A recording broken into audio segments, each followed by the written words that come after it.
இல்லை கொதிக்கி நம்ம தண்ணியே ஊற்றலை. இங்கே பாருங்கள் எப்படி கொதிக்குன்னு, தண்ணி எவ்வளோ வேணால் வந்திருக்குன்னு பாருங்கள் சிக்கன்லேருந்து.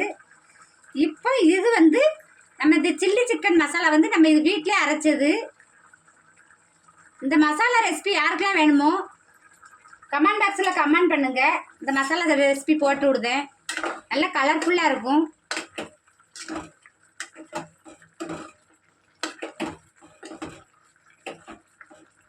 மசாலா நல்லா வேகட்டும். இதுக்கப்புறம் வேறு எந்த மசாலாவுமே இது கூட போடக்கூடாது. இது கொஞ்சம் வேகட்டும், நல்லா கொஞ்சம் மூடி வச்சுருவோம்.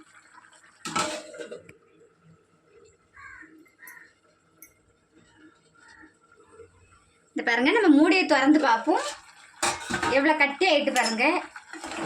இந்த பாருங்க எவ்வளோ திக்னஸ் ஆகிட்டு பாருங்க.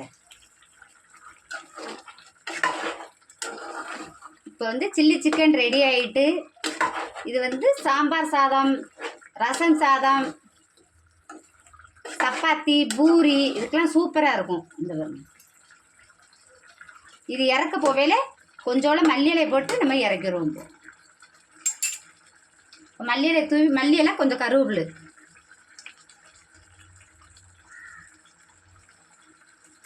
சில்லி சிக்கன் வந்து ரெடி ஆகிட்டு, இந்த சில்லி சிக்கன் ரெசிபி யாருக்கெல்லாம் பிடிச்சிருக்கோ கமெண்ட் பாக்ஸில் கமெண்ட் பண்ணுங்கள், லைக் பண்ணுங்கள், ஷேர் பண்ணுங்கள், கமெண்ட் பண்ணுங்கள், சர்ப்ரைஸ் பண்ணுங்கள். இந்த வீடியோ யாருக்கெல்லாம் பிடிச்சிருக்கோ லைக் பண்ணுங்கள். நன்றி, வணக்கம். அடுத்த வீடியோவில் சந்திப்போம். மீண்டும் வருக.